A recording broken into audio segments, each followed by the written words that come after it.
It's Wednesday, June 8th, 2011. I'm Rim. I'm Scott. And this is Geeknights. Tonight, a double feature, Wakfu and Hipira. Let's do this. So did you see Steve Jobs? He was all going to the Cupertino town council and showing him the building he wants to build to put all his people in. I did not see that. Oh, because basically what happened there, right, is Apple's got too many people now for their campus, right? So HP is leaving to go to a different town. So HP's moving out and he's buying HP's land and he wants to build this gigantic 12,000 person circular building. Actually looks pretty cool. You realize that's one RIT. Yeah. And it's actually a pretty good plan. I was like, oh, dude, that's sweet, right? All right, but there's clearly a but here. So my office is doing a similar situation, right? Where it's like basically this, a company bought us and they have another office in town, but our office is better, so they want to move their people in their other office in town into our office. We did a similar thing before where we basically bought as much of our floor as we could. We have like most of the floor. And then we were doing all this renovation because we needed all this space, and then now that we laid off a quarter of the company, we don't need that space anymore. So now, after a long time, they're kind of down renovating. But anyway, so for like months, and there have been people coming in, because we work in an area of the office that was sort of empty, and it was just us and a bunch of empty space. Yeah, well, so that was clearly the space to be renovated. I mean, it was like that at IBM. I mean, my hallway was like half empty in the building, and the floor under us, there were just like empty locked rooms. Right, so that's the space that they were going to move into. So people have been walking around us and whispering and all this, and like, we noticed people walking around with measuring tapes and blueprints and all sorts of stuff for months and weeks, but no one told us dick. And it's like, I'm starting to get sick of. It's weird how all the smaller companies I've worked for are like, they're so secretive about everything. Yeah, that's what I really want to talk about, right? Because basically, we found out, I don't care what they decide. Put me in a tiny box, put me in a big office. I don't really care, right? But it's like, they just wait till the last second to tell you anything, and they're just so discourteous and secretive for no reason. But look at Steve Jobs, the most secretive guy in the universe, right? He doesn't want anyone to know anything, but he'll go to the town council, a public forum, and see, here's the giant building I want to build. Here's the blueprints. Here's what we want to do, right? He's out about it, stuff like that. Stuff that affects the employees.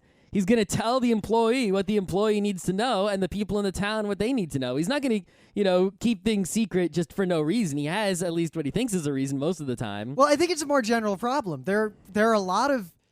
I'm feeling like secrets are one of the biggest problems we've got right now because secrets cause corruption. Yeah, we talk all about the time. Mostly what we talk about is how government unnecessarily keeps too many things confidential. But it's not just government that has a problem with secrets, and it's not just companies either. It's just people in general keep things secret unnecessarily for no reason and often cause more harm than that didn't need to be caused. If they would just share information. You should instead of people follow a policy of keep everything secret except for what you absolutely can't keep secret, where what you should do is keep everything public except for what you absolutely cannot make public. That is the policy you need to follow. But specifically with the corporate stuff, like in jobs, it's really weird to me that the mundane stuff is usually a better kept secret. Like, I didn't even know about the layoffs back when we had all the layoffs until the day it happened. Yeah. And yet, well, I mean, that's an HR thing. There's sometimes legal reasons you have to keep that secret. But simultaneously, there's a corporate move. To this day, I don't officially know that we're moving offices and they're moving stuff around. I know because I know shit, but I don't officially know. No one has officially informed me of anything. It's annoying. It is. It's very annoying. And Much like how the anime industry is super secretive about everything for no reason. And it's totally, in a situation like I'm in where it's like, I'm working here, right? You're someone who's moving in. This affects me and the people I'm working with. And it's just, it's just discourteous not to tell us. And at the same time, it's like you're not obligated to tell me. You don't need to make me a part of the decision-making process. More than once. But you know what? But the fact that you don't tell me makes me think you're a jerk. It's like the only really harm you've done is make me hate the upper management and think they're all jerks. But at the same time, are you not simply a mercenary? Yeah, but I mean, the point is, you don't tell the mercenaries the strategy, but you don't care. But if they just told me, I wouldn't think they were jerks. I would like them. But does you thinking someone's a jerk in any way materially impact anything? Yeah, it makes me want to get out of there. Yeah, but And they don't want me to leave. We'll see what happens. The other thing, right? It's sort of, the other situation is, right, is like when a big higher up guy, right, gets a gigantic office and everyone else is stuck in tiny cubes, right? And it's like, okay, you're the highest up guy. You have a right to do that, right? That is your privilege for being, the top CEO or whatever you are. Or I can understand situations where there are people who have enough responsibility to where they need kind of a private, large office with just space to have meetings and do stuff in. Yes, I mean, I don't need to host private meetings often enough to have my own dedicated space. I can go, check out one of the conference rooms. Of course.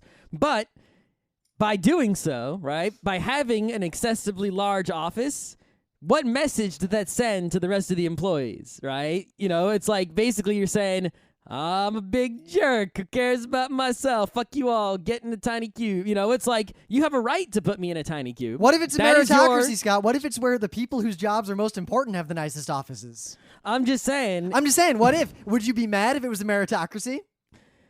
It depends. The people who are better get paid more. How is that different than having a bigger office? Actually, I think that it shouldn't be secret what people get paid either. I'm very open about what I get paid. Yeah, me too. Except at work, because everyone's like everyone I know outside of like the geek community and outside of like, my circle of friends, people are super cagey and really don't want other people to know what they make. Well, I think it's actually that is sort of a conspiracy by companies. Someone intentionally back in the day some company wanted to make it a stigma to let people know what you made because not to name names. Companies I have worked for or may currently work for have stipulations in contracts stating that I cannot disclose to other employees how much I make. Yeah, or other benefits that I have. That's right. Like, for example, I have stock options in my company, right? Yep. Most of my coworkers don't even know stock options were an option. Mm-hmm. And I'm not allowed to tell them that I have them. Because it's only a benefit to employees to know what your fellow employees make.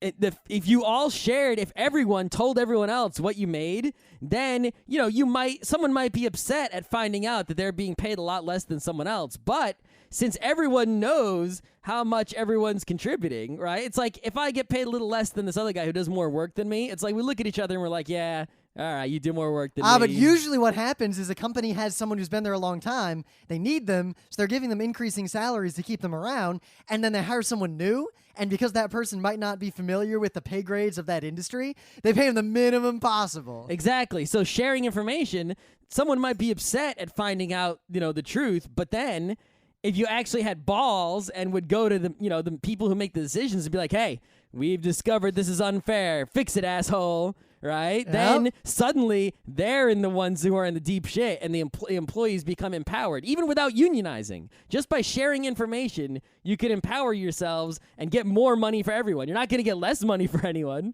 right? You're just going to get more money by sharing this information at the expense of some people who are really sensitive, being upset. But I'm sure they won't be upset if they had the balls to go and fight for their monies. But I foresee the people who are most likely to be upset are the ones who aren't paid that much and who probably don't have any sway to be paid anymore. Right. So then it's just, hey, there was a truth that you aren't really worth that much to us, and now it is revealed. Great. Yeah. And your choice is to continue working here or not get a job somewhere else because you suck. I will, at least for now, hire you. Continue to make my $135,000 a year. Yeah, I make 70-something.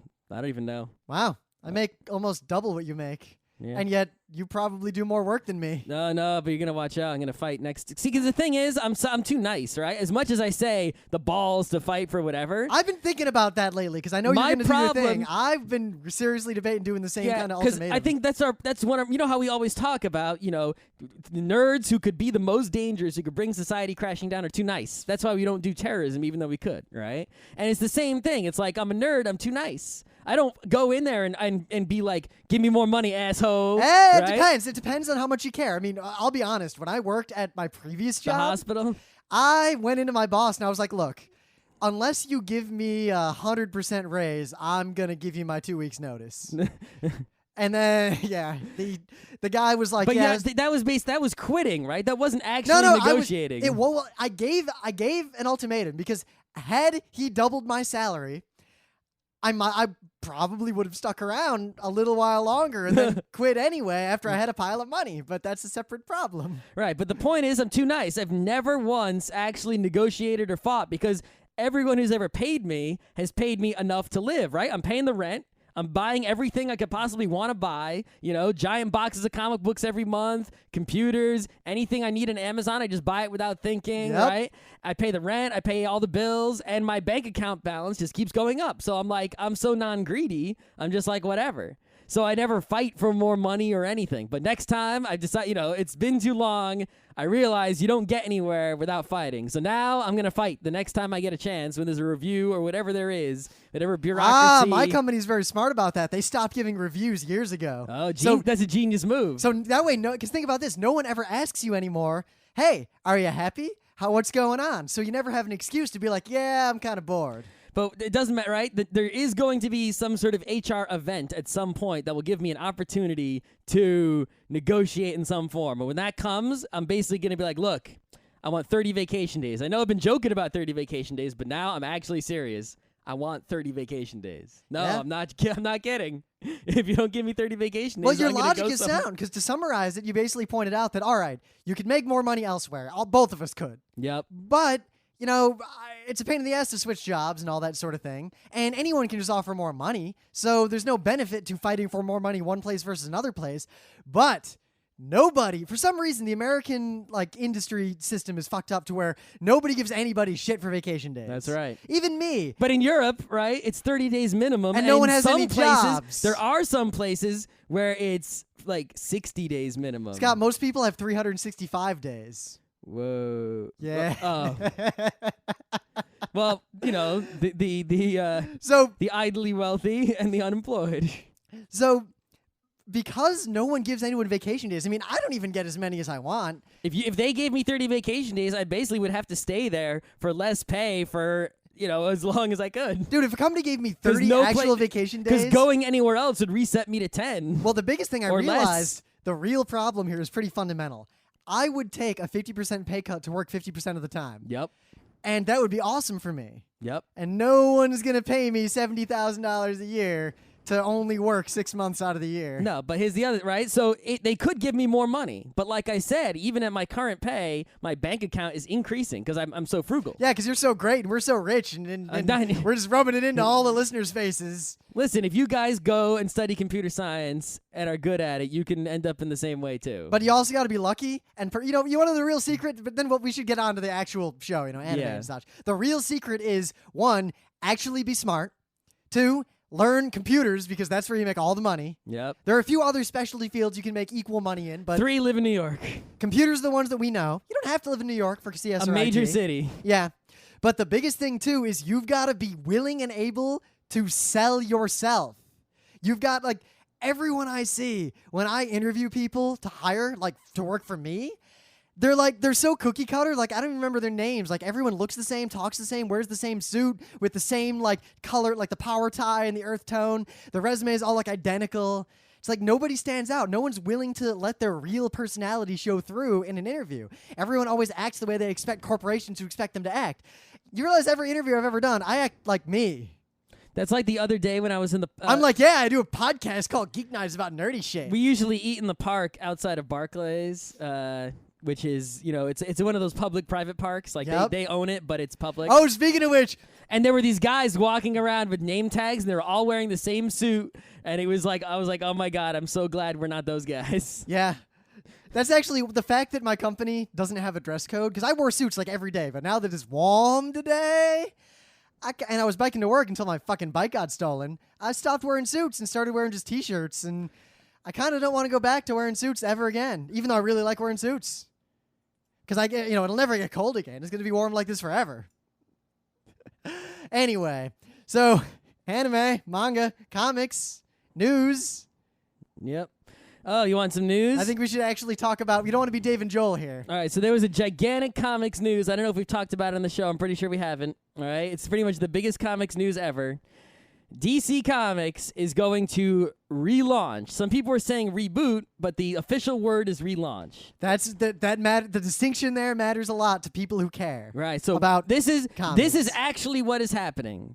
they are going to, in a couple months, every single DC comic will end, and instead there will be 52 new DC comics that will all be number 1 in the same month.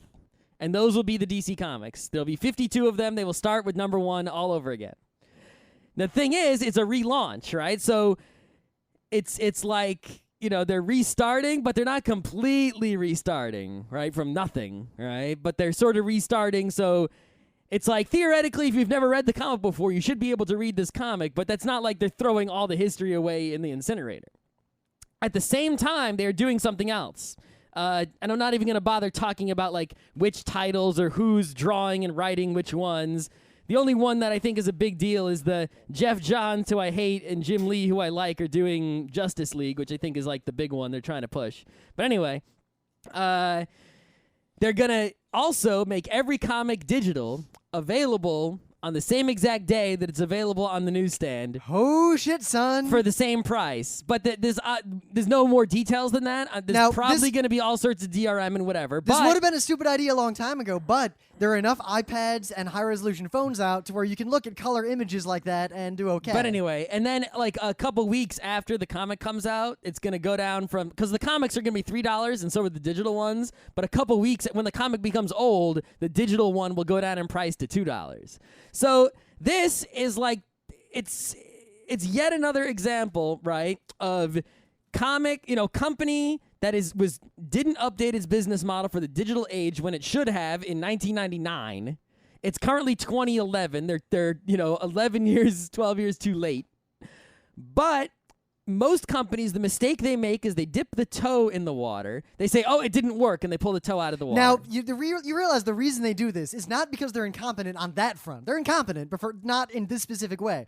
It's not like they think these forays into the digital world, these toe dippings, are going to work. They know they're going to fail. They're engineered to fail. They set them up to where they tip in a little bit, and then it fails, and they can go back to all the people who matter and say, look, it doesn't work. Nobody can do this, and they're trying to make sure that nobody ever does it. Except Steam, iTunes, I'll do it just fine. Yeah, anyway, what superhero comics are doing it. Right, And but anyway, the point is, I got to commend them while simultaneously admonishing them, right? I commend them because this is not a toe dip.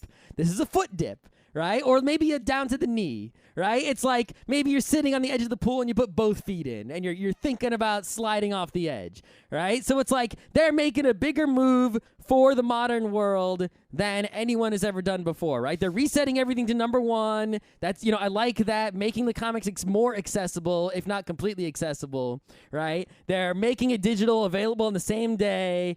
That's all great.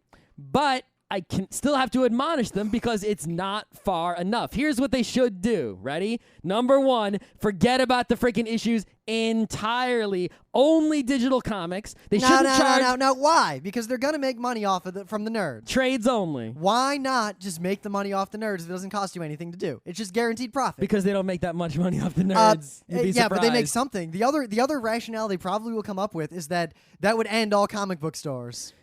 Tough shit, but it doesn't matter to DC. This is already crushing the comic book stores because every single person who switches away from comics to digital is now giving their $3 directly to DC, bypassing the retailer. This already really hurts comic book stores. I don't think it does because the primary audience currently of comic books are people who buy them because they're collecting. But then nerds. why the reset to number 1? Clearly that is an appeal to the masses. It is, perhaps, but I don't know how successful it will be. And plus, resetting to number 1 like this, if you look online at the fan reactions on many forums, I've looked at 2 or 3, and I've looked at comment threads on a couple comic news sites. It's really mixed. Like, you can't even measure it. There's some people who are like, well, I'm done reading DC Comics now. And there's other people. I'm sure, yeah, and there's other people. Yeah, dude in your Green Lantern underwear and Green Lantern sheets who has every Green Lantern ever. Yeah, this is what drove you to quit. I'm sure. But, the thing is, you'd be surprised. These people do actually, right? When Spider-Man. No, they don't. They keep buying it. No, you'd be surprised. When Spider-Man had that thing a while ago where they took away, where they, revealed who he was and then unrevealed who he was, right? The sales on Spider-Man, tons of fanboys stopped buying it and other people started buying it. It was like this big shift. And it's like, the new people are going to come in and start reading it, and other people are going to stop reading it. And there are the fanboys who keep reading it no matter what, but there are a lot of half fanboys who, they change what they do. Maybe they'll stop buying one comic, start buying another. They're going to buy a comic. But what comic they buy is up in the air, right? I do think the loser in all this, in the long run, though, will be the comic book stores. Oh, definitely. Comic book stores lose no matter what. The thing is, comic book stores and gaming stores are in the same boat, in that,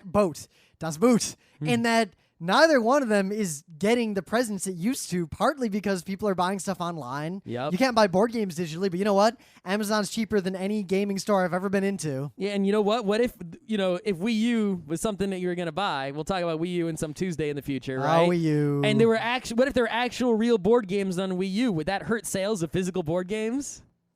See, it's hard to say because that's board games. Just an example. Because board games are kind of the same thing as comics. The people who care about European style, hardcore German board games are the same kind of nerd, like the same type as the hardcore comic book All fans. I'm saying is that if they don't want any admonishment from Scott Rubin, what they have to do is they have to make the reset an actual reset. Throw away all of the history of all of the superheroes and never, ever go back to it. Make it completely gone, set on fire. Not, okay, we'll change the costumes and we'll change some things and keep it familiar. No, get rid of it entirely. So it never comes back. Number 2 thing they have to do to remove all admonishment. Don't charge me $3 for a fucking digital comic. Netflix pricing, right? At the current pricing, $3 a comic. Oh, duh. If there was a $2, If there was a Netflix a of comics, you just subscribe to Spider-Man for $12 a year or whatever. Yep. For even if I wait and buy these digital comics at $2 each, fuck it. If they have 52 titles, I would pay $10 a month, $120 a year, if that meant that I could read every DC comic ever, whenever I wanted, on any device ever with no DRMs. I would pay $120 a year. And you know what? I'm paying them $0 right now. So that's $120 extra. I'd go a little further. That doesn't cost them anything because they're only giving me digital copies, which cost them nothing. Nah, if I were them... how many people would pay that $120? I guarantee at least 1 million people would pay $120 a year. I would go a little bit further. That's $120 million I would make the prices higher, and I would set... Basically, what I would do is... the new comics all go into this, but I'd make the price a lot higher, maybe double, triple. But I'd sell it on digitizing the entire backlog and putting all of those up for free. See, I was just talking $120 a year for starting at these number ones. If you're going to give me the entire history of DC Comics, all the way back to Action Comics #1 or even earlier, and all the new stuff, I'd pay $200-300 a year if that meant always have all the access to everything. Forever, like Netflix. Forever, yes. Unless I don't pay my $300, then you can cut me off. But the point, right? But yeah, they need to do that. Then I'll be impressed. So speaking of comic book shops being driven out of business, Kevin Smith wants to do something, and I'm going to quote the article. He owns some comic shops, doesn't he? So he wants to do... I wonder what he thinks about the DC. And it looks like he is doing. They did a casting call. Everything's pretty much going along. Reality show. You mean game show? About a comic book store. All right. What's it about?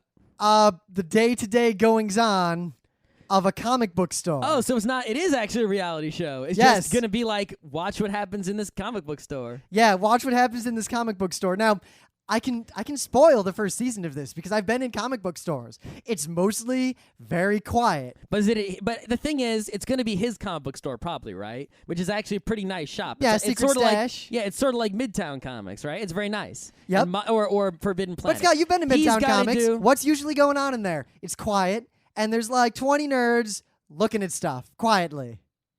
Yeah, but the thing is, because this is going to be a TV show, yeah, they're going to get personalities in there, and they're going to get them to argue about stuff and do, Plus, nerds will go in there intentionally thinking they're going to be on TV. Of course. And when there's events like a free comic book day, stuff will happen. I'm not. There might be Magic the Gathering tournaments. I'm not feeling this too much. Plus, they're going to stage a lot of things to happen in there. They'll have creators coming to do signings, and they'll talk to people. They'll interview people about what they're buying. You could do this for 12 episodes, I think. The thing is, this would be better off not being on TV. being a YouTube show. Actually, there is a web comic written by a guy who works in a comic shop, and basically whenever a customer says something really stupid, he makes a one panel or 3 panel comic of whatever stupid thing the customer said. It is hilarious. I forget what it is, but I'm going to try to find it and get a link out there. But that is what the reality show should be. If you show all the moronic customers saying stupid shit like they say in that comic, that'll be a winner. Yeah. Because to actually see the people's faces and to see them saying that while the camera's pointed at them, that's awesome. that would double the hilarity. And the comic is already literally laugh out loud hilarious. Now, to quote the article, because this really sums up what this is all about. I'm just quoting the last sentence here. Regardless, it'll be nice to see Smith push his boundaries and get out of his comfort zone by finally doing a project centering on a couple of dudes making pop culture references. Mm-hmm. So I got one more little thing that I just happened to see. You know, there's this whole foreskin circumcision debate going on. San Diego campaigned to ban it and whatever. I'm indifferent on that whole issue. I abstain. Yep. Well, I'm not indifferent. I'm actually, yeah. I'm torn. I abstain. I'm ambivalent, Yeah, but that's a weakly good word. ambivalent. Yep. Because ambivalent implies, ambivalent, that I've got, you could be ambivalent by having 2 very powerful opposing opinions that you can't reconcile. But in this case, I'm ambivalent in that I have, 1 weak argument for and, 1 weak argument against. I've got medium arguments on both sides, and they're not principles that I hold very close. They're far away principles, right? So, I noticed this article. Is anti-circumcision comic anti-Semitic? There's a comic, Foreskin. Wait. So there's a comic, Foreskin Man, that's about this debate. A guy who's gonna fight to save people's foreskin. And this article, I just saw the headline, and I saw a first sentence or so of it, and I'm like, all right, probably not.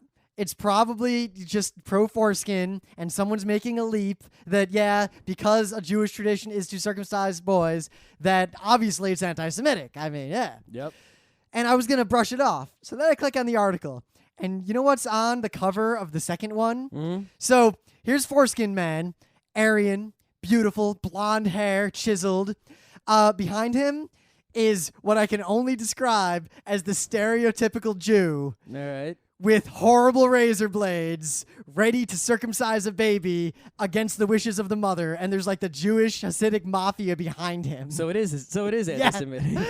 I just Then why is there even usually when the title of the article is X anti-Semitic, you expect to see something that's questionable. No, back up. If a headline ever says is XY, that headline is bullshit and that article is bullshit. I know, but the point is you except in this case, with a headline like that, you would think it would be a questionable situation. It's is this gay? And you open it up, and they show tunes and penises, and it's gee, no, I don't know. But no, look at this picture. It might be.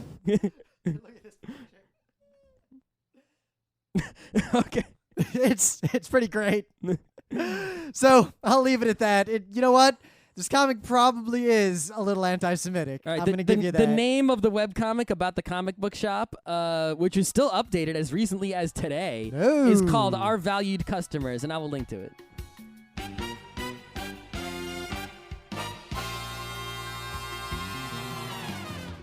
So things of the day. It's, summer-ish. This is right around that time of year when a lot of high school seniors and people like that skip school to go to amusement parks, ride some roller coasters. Yep. And I thought we'd done a show on roller coasters. I thought we did also. I could not find it after 10 minutes of digging around our site. Listeners, go tell us if we did one. I have a feeling it might have been a show we recorded and did not post. That's possible. Yep, that's Or happened. the search is broken.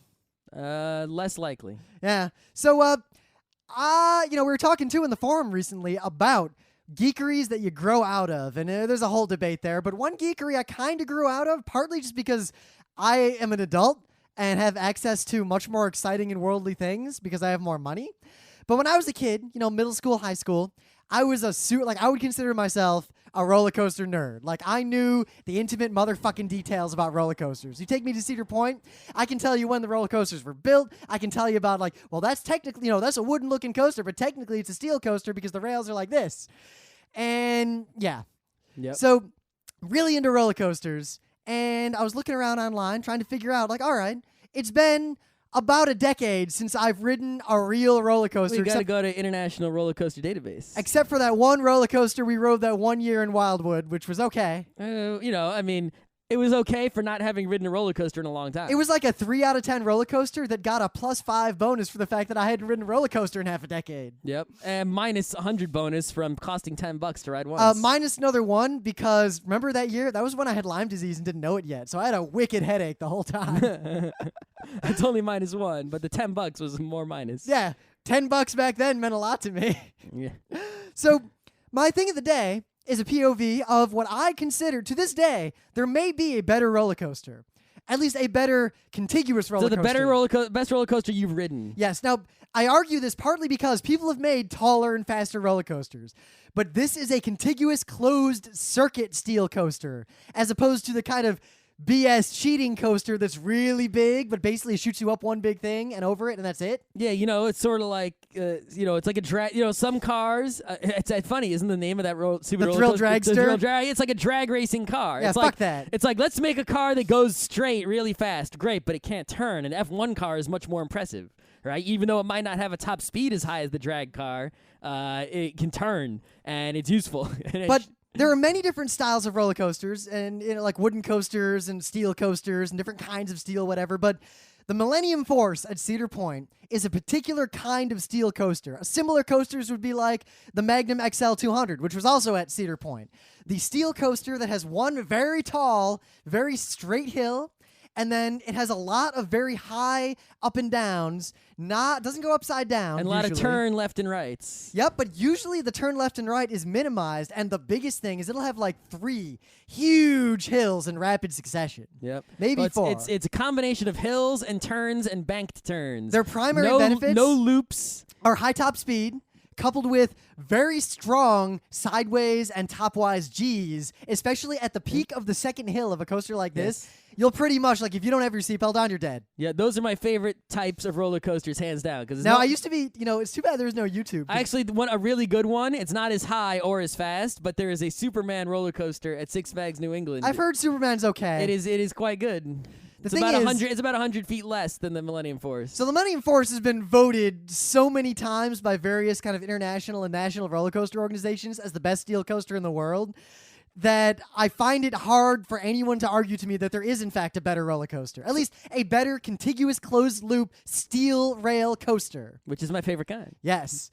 So the Millennium Force POV, if anyone knows of a better coaster, I dare you to tell me. Yeah, there are higher. There are Well, get faster, but they do not have as much action. When this was built, it was the tallest and fastest roller coaster in the world. Yep. And when it was built, its third peak, the third highest part of it, was taller than the Magnum XL 200's highest peak. Yeah, it's a pretty damn good coaster. It is to this day the longest steel roller coaster in the world as well. Yep.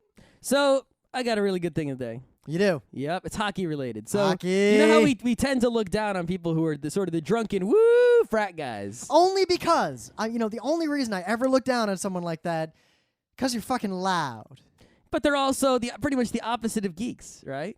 But at least these guys. How do you know they're not woo geeks, like they're really into it? How do you know they're not at home with like 3 different red Solo cups, like training and practicing? Because beer pong, if this is a game of beer pong, odds are one guy is actually a beer pong geek, and the other guys are just want to get drunk. And you could be a getting drunk geek, but you know what? If you're doing it with Bud Light, you're not a getting drunk geek.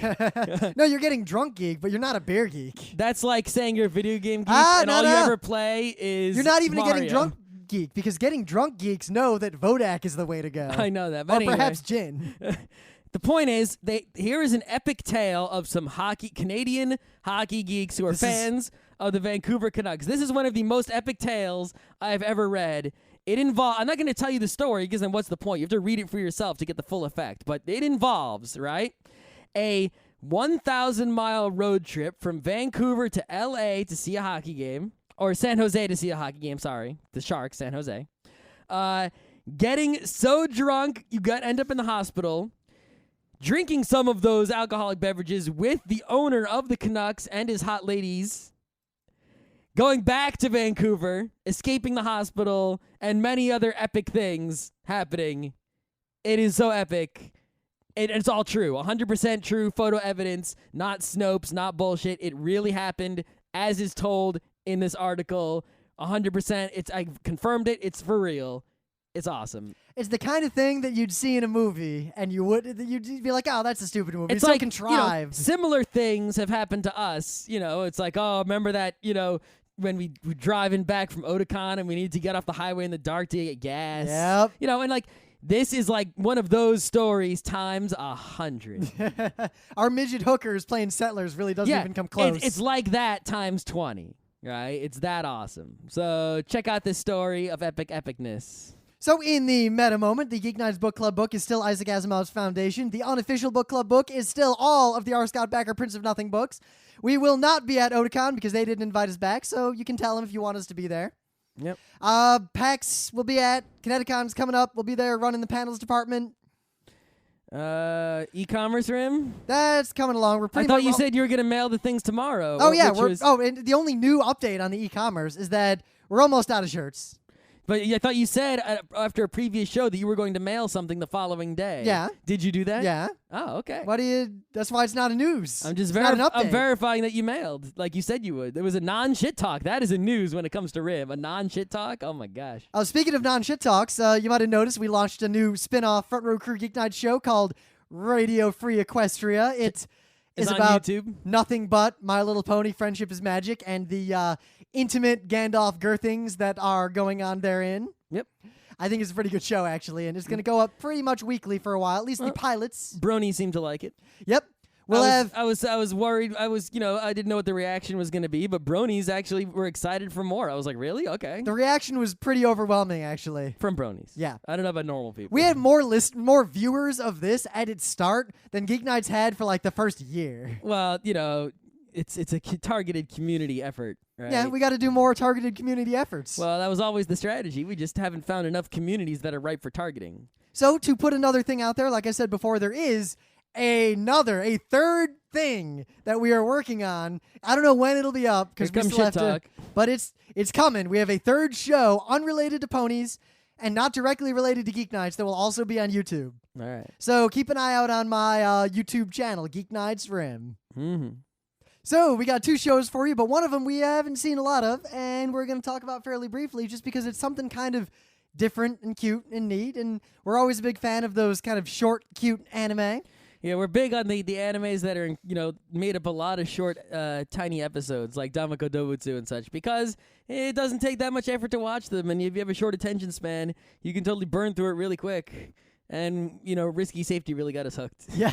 So, Hipira, the little vampire, or I guess, vampire. Yeah, it's not, I know vampires are a thing lately, but it, which sort of, it's annoying, like, oh, another vampire thing. Oh, you're mad because someone else likes something? No. This bothers you that someone else is a fan of something? No, I'm just saying, it's like, when there was like a zombie glut. Vampires were cool before other people were into them. No, I'm just saying there was a zombie glut. And then there was a vampire glut, and it's like, well, you would think, you'd think, right? Maybe if there's when any new thing comes out during a glut, right, and it wasn't the thing that inspired the glut or kicked it off, like Walking Dead kicked off the zombie glut, right? But so a lot of other things just came in from the side, and it's like, okay, obviously you didn't put a lot of effort into this. You're just trying to ride the wave. So you would think a new vampire thing coming out in a vampire glut is just trying to ride the wave. But there's one thing. You'd be skeptical that it actually has merit. There's one thing that makes this kind of stand out, a little tidbit that you might not notice. The story is done by one Katsuhiro Otomo. Oh, the Akira guy? Yeah, the Akira guy. Yes, he just wrote the story, though. He didn't animate it or anything else. Yeah, it was directed by some other guy, not a huge cast of people working on it, because it's a short, cute little show about a little vampire boy in a place where the sun never rises. Yeah, basically, it's a vampire town named like Salta, right? And he's a cute little vampire guy. He lives in the cute little vampire town with all the little vampires. He has a friend that's a soul because one of the adults in the village collected hundreds of thousands of human souls and tried to mash him together into something he could bite so he could go to hell because hell is heaven for vampires. That's right. And he fucked it up, and one little legless soul popped out and is hanging around with Hipira. Yep. And there's not much else to say. It's just kind of cute and goony and Yeah, it's not. It's usually the shows that are really short like this have just really intense, strong jokes. They come hitting hard with the comedy nonstop because they've only got like 5 minutes. This is more slice of life. Yeah, this is a little quieter. Well, I guess slice of death. It's like Undeath. but it's like cute funny, right? And all the funniness is just like seeing how the cute vampire world works. It's like, oh, I got myself some blood orange juice. It's like, lol, blood orange juice. Okay, It's cute. Oh, we got to take biting lessons in school. I love how they're taking biting lessons. It's stuff like that. It's not like Or like the subway pulls up and there's some people sitting, and then there's some people who are bats hanging from the straps. yeah, it's all environmental. Like what would happen in a friendly vampire town? Funny. It's not like Damagodobutsu where they come hitting hard with drunk unicorns, right? Drunk unicorns. It's just sort of Someone's got to mash up My Little Pony and Dameko Dobutsu. not a bad choice. But anyway, the show is really short. It's all CG, but it's pretty good. But the quality of the downloads hurts it quite a bit. You have to find higher resolution downloads than we had. But then again, the Mac Mini was pretty weak. Yeah, Corsolo. You can find it. It's cute. But our main topic tonight is the thing that, after Ponies ended in the Furoku forum, there's how many thousand posts in that thread. But there's one other thread that's been kind of plugging along. There's like 100 posts in it about Wakfu. So I'm like, hey, there's a show that I've never heard of that has all these posts in a thread. I mentioned maybe it's worth checking out. On Geeknights a while ago because I'd been watching it with Emily, and I've seen a decent amount of it. I've seen 3 or 4 episodes. It's okay. Yeah, I mean, like, people made a thread about it, so I said, oh, I got to check that out to see what the deal is. So I checked it out, and I was like, well, it wasn't bad, but why are people getting so incredibly excited about it? Well, are they getting so incredibly excited about it? I don't think they are. I think they're excited about it at the same level that, say, people are like when we were watching Slayers way back. We just, let's watch some more Slayers. Yeah, but Slayers is way better than Wakfu. Yeah, but they're similar genre at least. They Wakfu are similar in genre. Is one of those, like, might as well be a game. Oh, well, it is a game, but we'll skip that for now. It's basically a generic JRPG-style plot of a hero and his party going on adventures in a world that is surprisingly video game-like. Yeah, so here's the deal, right? There was a game called Dofus, which is a Flash-based MMO. It's the thing that Scott never noticed at all the gaming cons. Yeah. And then, right, and that Dofus game had some sort of world that they created for it, right? So Wakfu was another... it was basically Wakfu is an MMO Final Fantasy Tactics game, right? That was in the same world as Dofus. So there's a video game that created a world. Then there was another video game, Wakfu, that took place in the same world, right? So they used the same universe for 2 video games. And then what we're talking about today is an animated series based on, right, the Wakfu game, which is placed in the same world as the Dofus game. So the first season of 26 episodes began airing in 2008, according to Wikipedia, and new episodes continued into January 2010. And it's French. That's the thing, is all this stuff is French, right? The video games, all this stuff were made by French people. I think Square Enix actually is helping them publish. All of the production for the TV show was done in Flash, in France, except for, I think, 2 episodes are done in Japan. Whatever, that kind of stuff isn't that important. But yeah, and they're coming out with a season 2. So the thing that's really impressive about this show is that it's all done in Flash. My Little Pony is also all done in Flash. But My Little Pony looks really impressive. Wakfu, if you just look at still shots, looks way more impressive than My Little Pony. It's like, you look at My Little Pony and you're like, oh my god, that's the best thing, the highest quality Flash animation I've ever seen. But Wakfu is even better, except for the fact, at least personally, while the art and visual, imagery is way better than Ponies, I actually think the animation, the movement, is a little jerky. Well, there's 2 things going on, because I've noticed it's like 50-50. Some aspects of the animation, especially when there's some sort of CG thing like flying by, or action thing, action is scenes super well animated. awesome. But when a character's like turned into another character to talk, it's like they're like it's almost like stop motion, like yeah, it's strange how, like, for action scenes or fighting or casting magic spells or anything like that, the animation is super awesome, and it's like, whoa, this is really done in Flash. Are you shitting me? Right? You'd expect them to use, whatever they use for, like, all the other digitally animated shows, but Flash is surprisingly used more often than you'd think. Yeah, though. but when somebody's just sitting there talking, like, their head moves in weird sort of jerky ways. Well, like, it moves like exactly the way you see characters move in JRPGs. Yeah, or the way that like people move in like old crappy FMVs and old PlayStation video games, or really old CG movies that were done really poorly before technology was good. And but it's only the movement. Like the character still looks amazing. It's just the movement of the character in the scenes where they're just talking is often kind of weird. It's almost like Uncanny Valley, but not. I don't know.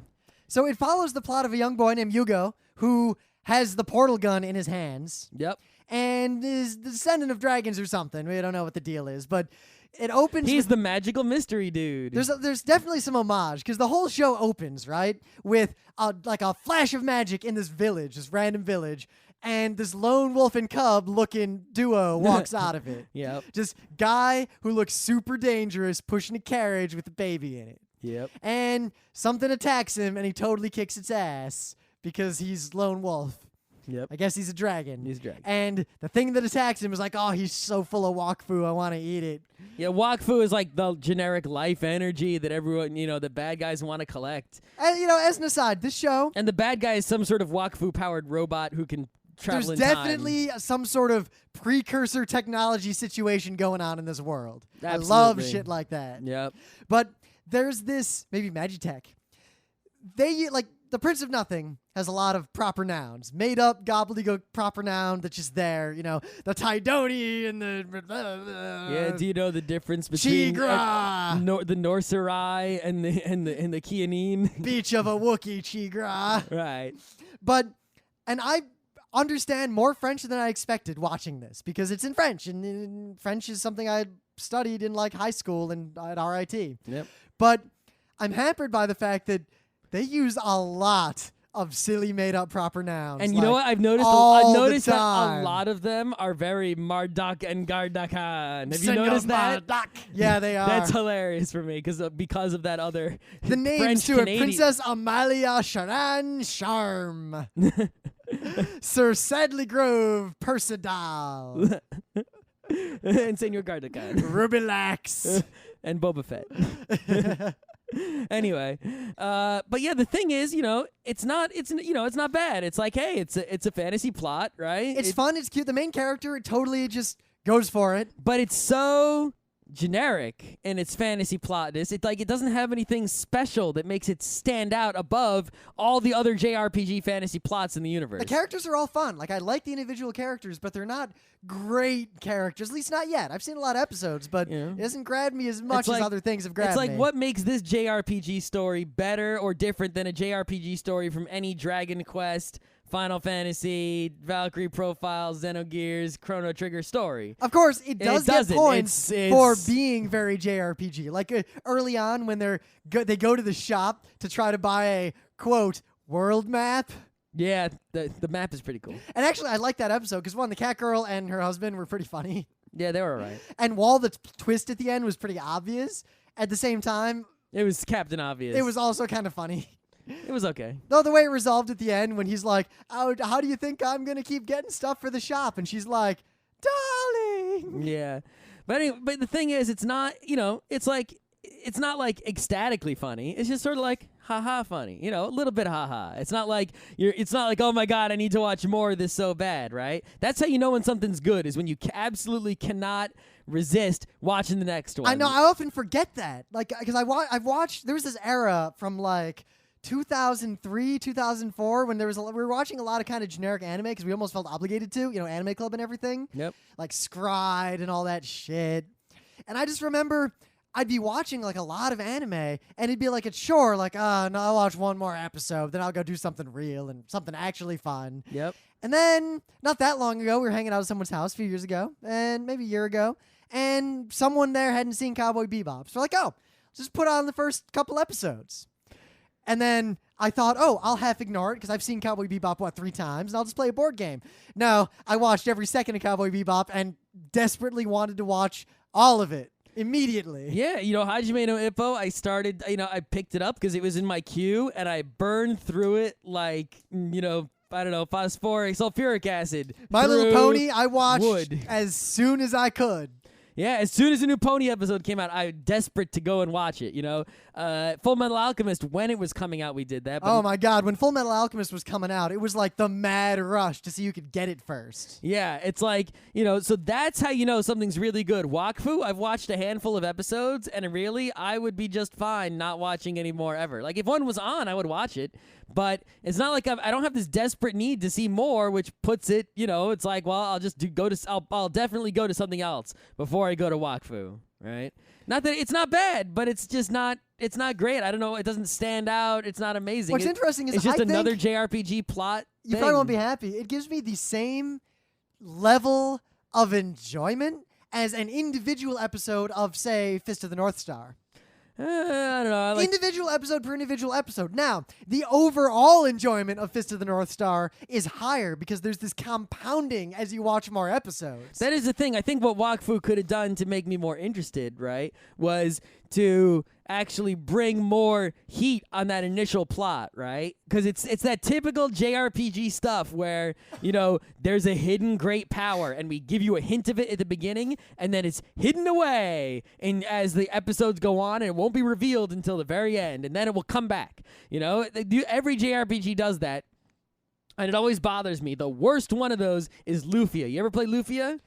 I tried to play Lufia. At the very beginning of Lufia, you are, right, the great, heroic, epic party of legend and you're super high level and you go and you play out basically the legend. It would be like if there was a pony RPG and level 1 was like, you are Celestia, use the elements of harmony to stop Nightmare Moon. And then as soon as you beat that first level, you're like the great, descendant of that party's leader. And you're just some punk kid with nothing. And it's like, oh, what the fuck, right? And it takes until the end of the game to get back to the epic shit. It's like, give me something that's epic the whole goddamn time, asshole. See? Right? Look at Fist of the North Star. It's epic the whole time. You don't get to start, you don't see the nuclear war that much, but you see it's always Kenshiro, and Kenshiro is the guy. Right? It's not like the real guy was Kenshiro's ancestor, and Kenshiro is just sort of... See, now you don't always need epic. Look at Cowboy Bebop. There's no epic plot. Look, I'm on heroin here, right? Your methadone ain't gonna work. I need the epic shit all the time. Right? Don't give me the dragon in the first episode and then not give me the dragon in the fourth episode. Yeah, I want more dragon stuff. Yeah, you know, don't bring out the time-shifting bad guy in episode 1 and 2 and then hide him away until later, right? Bring him out. I want to, you know, let's see what he's up to. But seriously, like, if you enjoy shows like Slayers or Gokudo, you know, any of those. I think it's exactly equal to Gokudo, I think. That's exactly right. Because Gokudo was a little, like, it had its great moments, but overall it started to peter out. It wasn't quite as good as Slayers. And also, I got to qualify, I really like Slayers. It is a great show, but simultaneously, it has its problems. Slayers is not perfect. Slayers But it's better than actually it's better has than a Wakfu, surprising though. amount of shonen-style fighting Dragon Ball Z where people stand there going, oh, is he going to use this power? Is he going to use that power? Yeah, but What are you it gonna doesn't last more than an episode. It's Yeah. it's within the episode. And it always cuts to, you know, someone praying to Zormogooster. So Yeah, Zamagusta. I fucking love Zormogooster. He's the best. It's the best guy. Zamagusta's better than all of Wakfu added together. Zormogooster is pretty much the god of the gods. Zamagusta could beat Kenshiro. Oh, easly. Easily. Probably but the only- Kenshiro could definitely beat Gav the Demon Dragon King. Well, duh. Duh. That's not even a contest. In fact, the Demon Dragon King, Gav, is already dead. Yep. Anyway, but yeah, if you're the kind of person, you know, because I know those people exist where it's like you can't get enough of JRPGs. Like a JRPG comes out and you just play it like crazy, you know, and you just get hooked into every old JRPG on the planet or anything with that kind of story, or, you know, Or if you like procedural adventure or drama.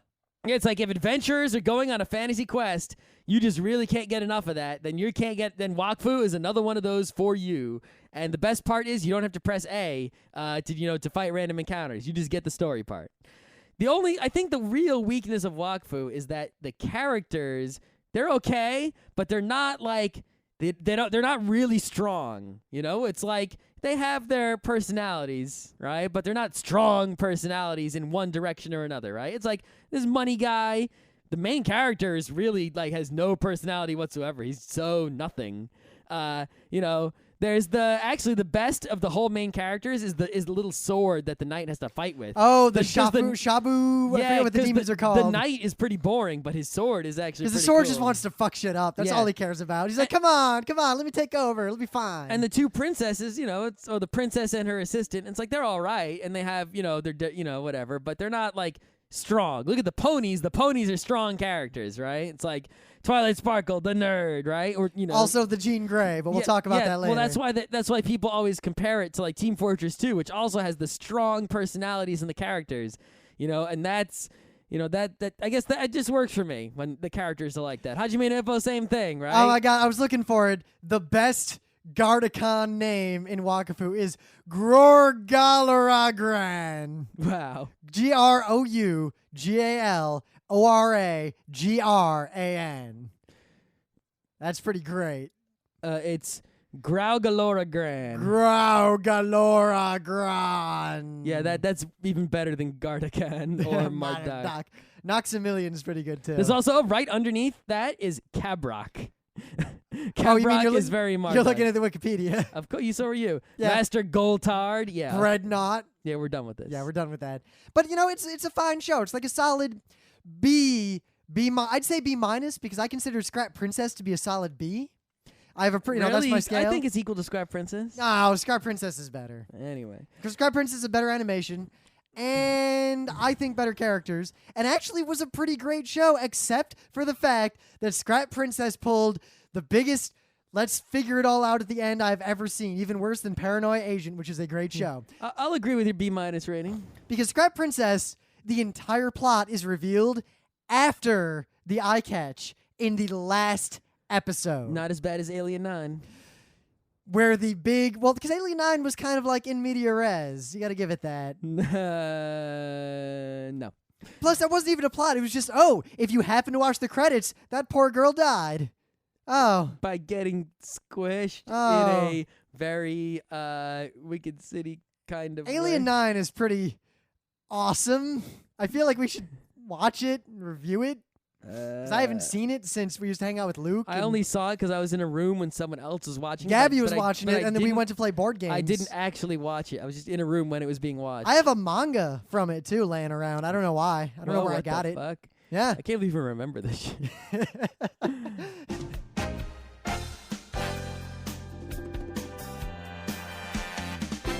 This has been Geek Nights with Rim and Scott. Special thanks to DJ Pretzel for the opening music, Kat Lee for web design, and Brando K for the logos. Be sure to visit our website at frontrowcrew.com for show notes, discussion, news, and more. Remember, Geek Nights is not one, but 4 different shows. Sci-Tech Mondays, Gaming Tuesdays, Anime Comic Wednesdays, and Indiscriminate Thursdays. Geeknights is distributed under a Creative Commons Attribution 3.0 license.